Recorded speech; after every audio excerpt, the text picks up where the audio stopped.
Hello and welcome. In this video, we'll be learning how to write proofs involving vectors. So, writing algebraic proofs is a challenge in itself, and when you have vectors, I have had students finding this topic rather difficult, so I've dedicated a particular video of its own so that you'll have time to understand it. So we've been told in particular in this example that AOB or OABC is a parallelogram, P is a point on the vector OB and AC uh, where OB and AC intersect each other. So if you picture this, we're gonna draw this parallelogram here, and we've been told that to prove that the diagonals of this parallelogram intersect each other. So bisect each other. So the word bisect means more than just intersect. It means that prove that they divide each other in half. Okay. So the proof here is uh, to prove that these diagonals there are going to divide each other in half. So we've been told that vector A and C represent OA and OC. Okay, so this part could have been also been written in bold. Uh, this part is also important. I'll put that on the diagram there. Okay, so vector A is this OA and vector little c is O to C. Uh, prove that the diagonals bisect each other means prove that they divide each other in half. So what you do is with you cannot use the fact that P is halfway between OB. All right, this don't make this mistake of accidentally using the fact that P is the midpoint. All right, we cannot assume that P is the midpoint. That's what we need to prove. So we're going to write our vectors. We'll find a definition of what OB is and what AC is. That's the first step. That's not a bad idea to figure out what these actually diagonals are in terms of A and C, and then we are actually going to represent OP in a like a fraction of what OV is. So first of all, how to go from O to B. You can take this vector A and add C to it, and that's our definition of OV. Let's put that in the bank so we're secure about that. So OV is A plus C. Now we said that we want to write what O to P is, and we don't want to use accidentally a half there. So we're going to use these Greek letters lambda and mu here. Lambda in front of that A plus C means that I'm just saying O to P here is some fraction of vector OB. Now definition of OB was A plus C, therefore this is lambda A plus C. Now we're going to do the same thing. What's the definition of A to C here? A to C involves us writing going from, uh, so let's just rewrite what we came across. We said we wrote O to P as lambda times A plus C. Now we're going to define the definition of A to C. A to C means going back on A and forward on C. So C minus A. All right. So A to C is C minus A. And so what we have, I'm just going to put, I like to put the, so OP here is lambda. This Greek letter is lambda, so we're going to write lambda A plus C, and we're going to use the definition of A to C now and say we don't know what A to P it's a halfway. Well, we're going to use this Greek letter mu and say mu times A to C, which is C minus A. All right, so this is definition of A to P. All right, we're just saying that this is some fraction of the entire vector. We don't want to assume it's a half, but we're going to prove the fact that lambda and mu are a half. by this proof, we'll show that they're half. So far we got a vector definition of OP and AP. All right. So now, if I just we can multiply the bracket if we wish. So we're going to. This is the important part of the proof. Most students how we find the answer at the end. This is where you define vector with one vector with two different paths. Okay, so one path to go from O to P is to go from O to A. So O to P is going from O to A, and then to P. All right, there's one path of going from O to A. So we can use what is O to A is A, and what is A to P is mu times A. So I'm just substituting the definition of what those vectors are. You can even simplify this. You can multiply the bracket, and because you'll have A minus A mu, I'm writing that first, plus mu C, because I'm going to factorize A out of this and write 1 minus mu here, plus mu C. Now my writing is matching the background color, so I'm just gonna use what's this.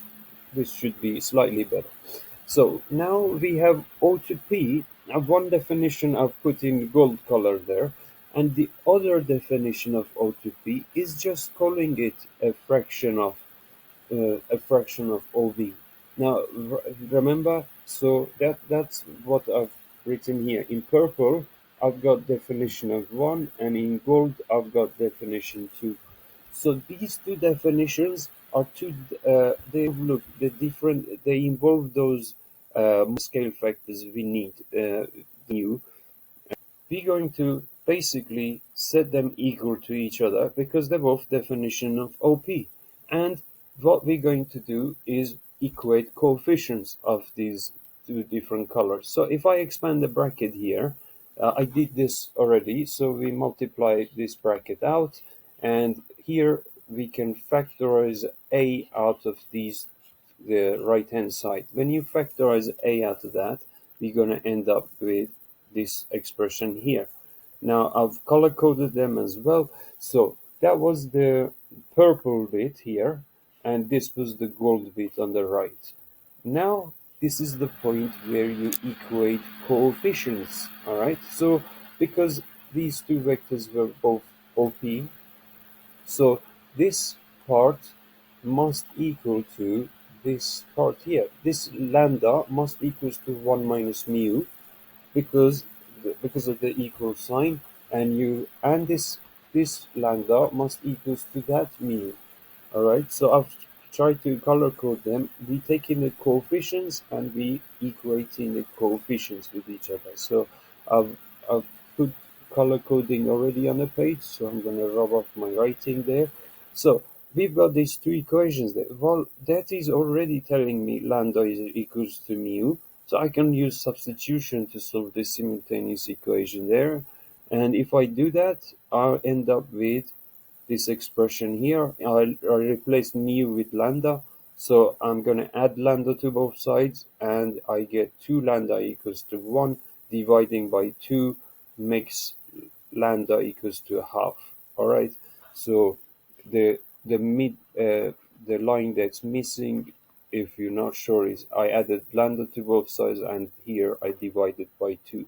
So lambda, well, it's already our answer. So lambda is a half, and therefore mu is also a half. Now, what does that tell us? We wanted to prove that they bisect each other, right? So now we can substitute these definitions back into what we started with. Remember, we said we want to know what OP is, and we assumed we don't know this fraction.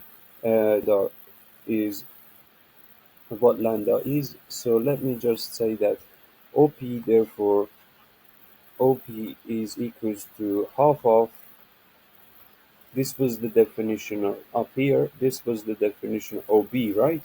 So OB, if you just rewrite that, therefore, this is proof that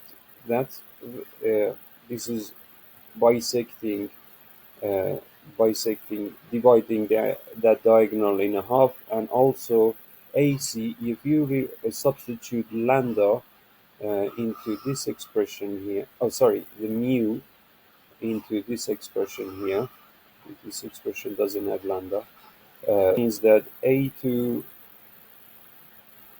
p vector is half of a to c. All right. After all, we called we called OP over here. All right.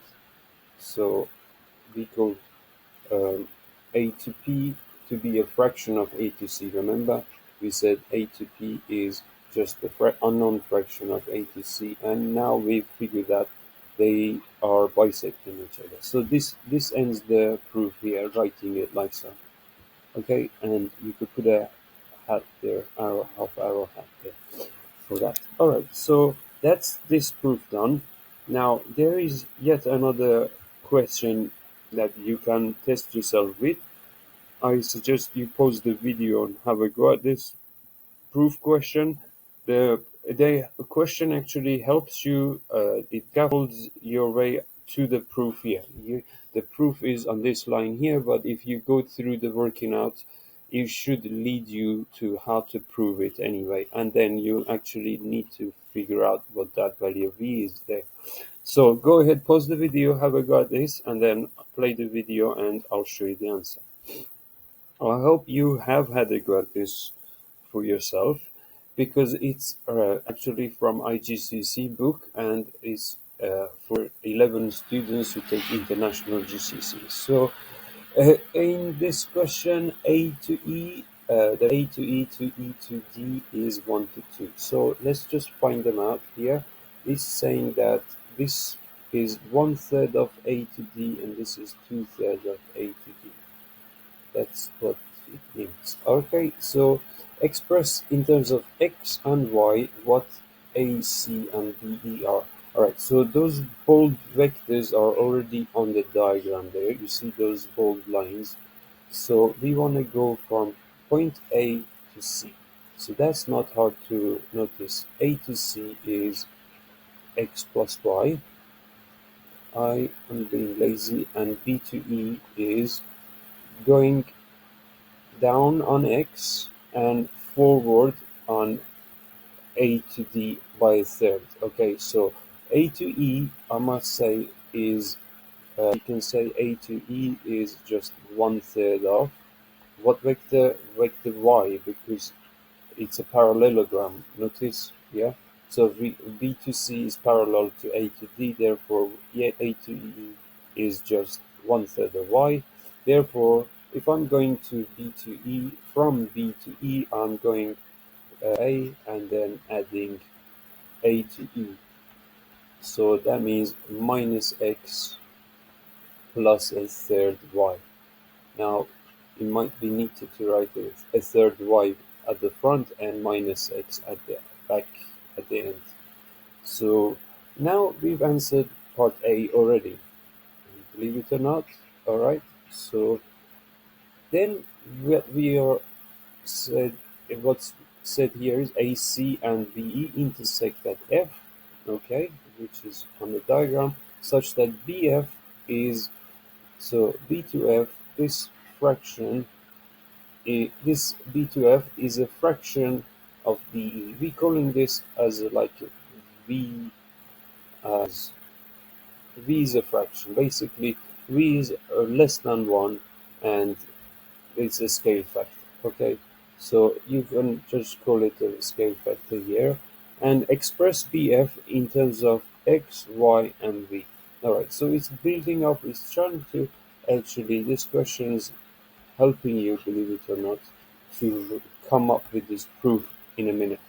So if you didn't know how to get to this line here, this line will help you. V to F is just V multiplied by B to E. Now, if you go back one step here, we just calculated in part A, we wrote the definition of B to E. So I'm going to bring the definition of B to E from part A, and I'm gonna put that 1/3 of y at the front and that minus x at the back, like so. Alright, so this is the definition of B2F in terms of x, y, and v. That's it. Alright, that's is part I done. Now this is the meat of the problem.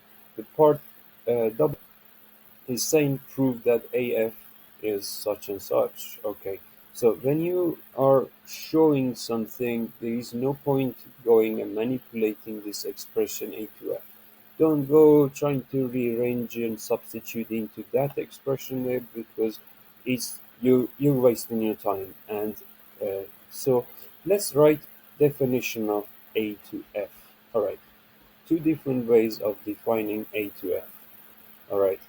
One way of defining A to F is just saying that it's just a fraction of A to C. Alright, so it lies on vector A to C, and just like previous question that we went to bisecting it, we can call it any letter you like. You can call it K lots of A to C. Alright, it's a fraction of A to C, and what's the definition of A to C? Go back to part A there, and you see that A to C be rotated at x plus y. So let's just use those little vectors x and y here, and this is the definition number one of vector AF. Definition two of AF. Now, if we take a back path that we already have, if I say A to F, define a different path. Okay, this is the key to help us solve the problem. We are going to say go from A to B here, and then go from B to E, B to F. Okay, let me just write this off. This is B to F, because we already have written all those definitions up. Okay, so look up here. Look, we've defined B2F already. So that's, I told you, the questions is scaffolded and it's helping you solve it. In A level maths, you don't actually get such good scaffolding to help you out. So A to B, what is it? A to B is just X, and B to F is just V multiplied by a third of Y minus X. So this definition 2 is must equals to definition 1 there. Alright, so we can multiply the bracket here and write just gonna multiply V by this bracket here and rewrite it. So X plus, I'm gonna write okay, 1/3 Vy minus xv, and bring the x's together because we want to factor uh, x out of this expression here, and this is just tidying things up and writing the same definition in a different way. So this definition must match the original definition. Now this also, I can expand the bracket there and write kx plus ky here. So what we're going to do is write kx plus ky, and now this is the magical part where you have to equate coefficients. So we got x here and x here. So there is this vector x is a unique, it has its own unique direction here. Okay, so the coefficients must match. After all, that's AF, these are just two ways of writing AF. Therefore, what we're saying is that k equals to 1 minus v. Alright, so that's the coefficients of x. I'm going to change my color to some other color. Now coefficients of y. What it's saying is that k equals to 1/3 of v. Notice this is now two simultaneous equations that we have to solve for with each other. So this equation, let's call it 3 and 4 so you don't confuse it with 1 and 2 up there. So this equation 3 and 4 are only in terms of k and v. We can easily solve it. So let's go ahead and solve it. If I substitute k here, This is definition of k. So where I have k on the left here, I'm gonna write 1/3 of v equals to 1 minus v here. Add v to both sides, so I will have 4/3 of v equals to 1. Therefore, I want to find what v is. I'm going to multiply by 3 over 4, and v turns out to be actually 3 over 4. So go back and substitute that into this definition here to figure out what k is, because now we actually, oh, what are we doing? Uh, we we actually here we finished uh, with showing this question. Show that AF is such. Okay, so we finished answering this part here. We are solving for V now. All right, so we just figured out what V is as well. So this I just did a video here to note this was the answer for AF, and we were done there. But I'm just concerned that we need to actually prove something here, and the value of v and k are. Alright, so my point of the video was to go ahead and show you everything. So we were just substituting this 1/3 here for v. So what is the answer for k? K is a quarter. Alright, so what we just figured out is that v here is, I did tell you v is less than 1, because that's how we define it. So this is 3/4, and finally k. What was what? Where was k? K was, this is just saying that this is a quarter of, this vector is a quarter of a to c. Okay, a to f. All right. If you substitute it back to this definition here, the same is that a to f is a quarter of a to c, and 3/4, where we can substitute it here or there, doesn't matter. Okay, so we figured out what value v is. V is 3/4. Okay, so I hope this you found this helpful, and I see you in the next video.